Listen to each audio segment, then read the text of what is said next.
Hey WWE Universe! So it is time for my Raw review.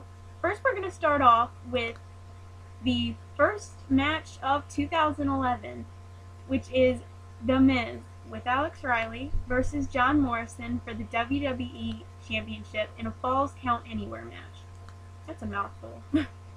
So, I was surprised that this match was first because to me it was like a main eventer. I mean, I thought so, but it was such a good match. Alex Riley, of course, was involved, but then kind of early in the match, John Morrison took him out, which I was really sad about because I love A-Ride, and I was like, Jomo, no. So, I thought it was a really good match. I mean, John Morrison is a great wrestler. He's very talented, and so he did bring a lot to the match. And The Miz, as much as people may not like him, he is an amazing wrestler. He is very talented, and that's why he has the WWE Championship. I mean, no matter how he wins it, he is a talented guy. So I thought it was a great match. I was really interested. Like, I just couldn't take my eyes off of it. Didn't really know what was happening. Like, you thought The Miz was going to win because it wasn't really, it wasn't a pay-per-view or anything. But then the way Morrison was, you were like, oh, he could actually win this and take the title from The Miz. So I was just really impressed with this match, and especially being the first match, that gives the rest of the show a big expectation kind of thing. So in the end, The Miz did end up retaining the WWE Championship. So I was really happy, but John Morrison did such a great job. I was really happy with the way the match was. Even though John Morrison may not be my favorite, he did a wonderful job. But I was a lot happier that The Miz retained. So next we have Natalya, Eve, and Brie Bella defeating Melina, Maurice, and Alicia Fox.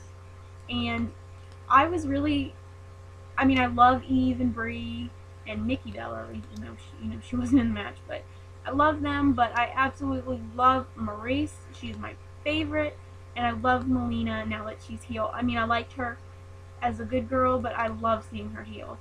And Alicia Fox, I've really started to like her a lot. But Natalya, I don't know. It's like she hasn't grown on me yet.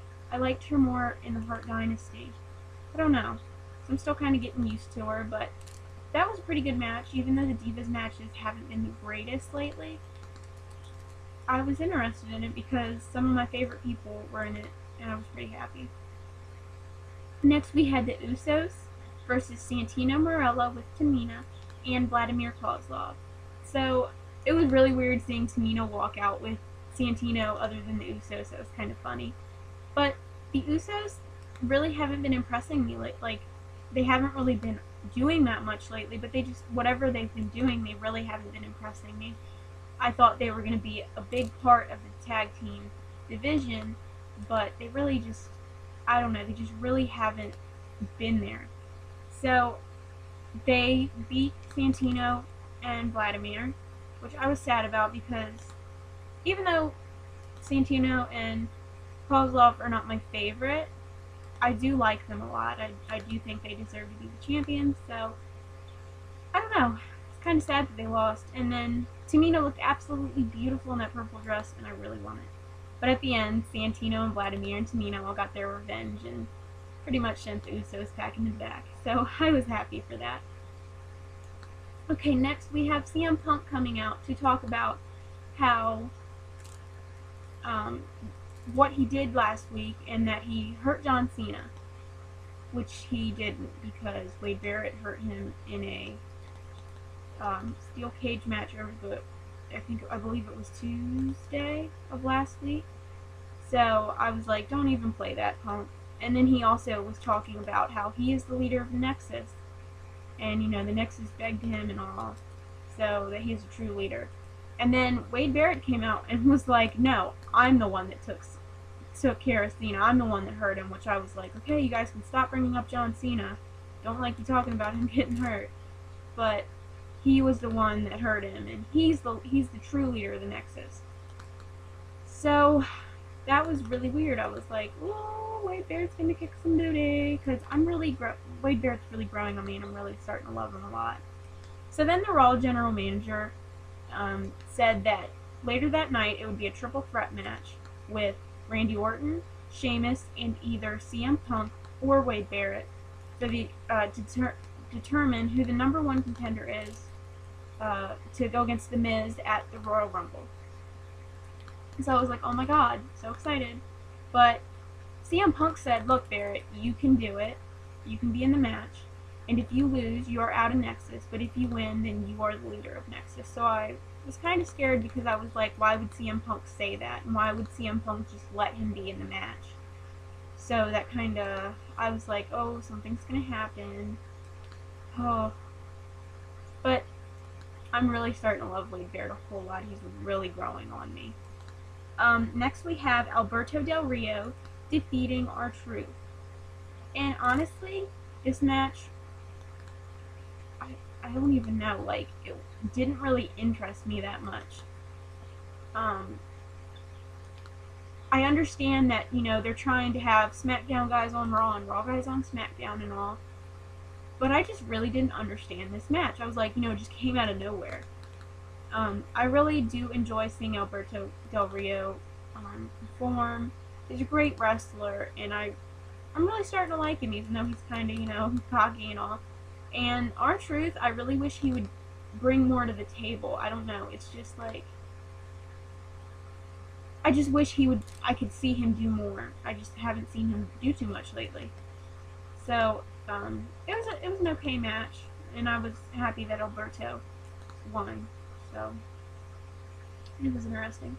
And last but not least, we have Randy Orton versus Wade Barrett versus Sheamus in a steel cage match to determine the #1 contender, and will be facing The Miz at the Royal Rumble, which I'm so excited for. The Royal Rumble, one of my favorite pay-per-views.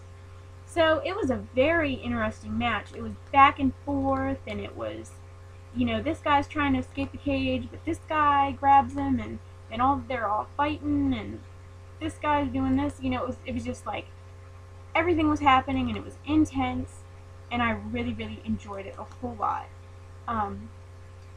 It was just really interesting, and after seeing the first match of the night being so big, you know, it was like they kind of had this bar they had to go beyond it, but it definitely took the cake, I guess you could say.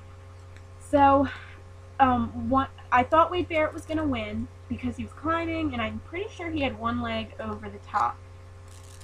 And then CM Punk runs out and comes and rips Wade Barrett's Nexus armband on, and Wade Barrett off, and Wade Barrett is like totally, oh my god, where did this come from? And then CM Punk just kind of, yeah, like, you go back in the cage, boom. So that was really, really sad, because I was really hoping Wade Barrett would win, because I want to see him the leader of the Nexus. But Randy Orton ended up walking out of the cage. So I was really excited, because I want to see more Orton versus Miz. I really want to. I was sad Sheamus didn't win, because I was like, you know, I definitely know he deserves the championship, but I really wanted to see Randy Orton. So pretty excited to see the Royal Rumble, and I am definitely excited because John Cena could possibly return next week. Really, really happy. So that is all, and I hope you guys enjoyed Raw as much as I did, and I hope you all had a wonderful New Year and were safe and everybody's okay and doing great, and I will see you soon. So have a great day, and I will talk to you later. Bye, guys.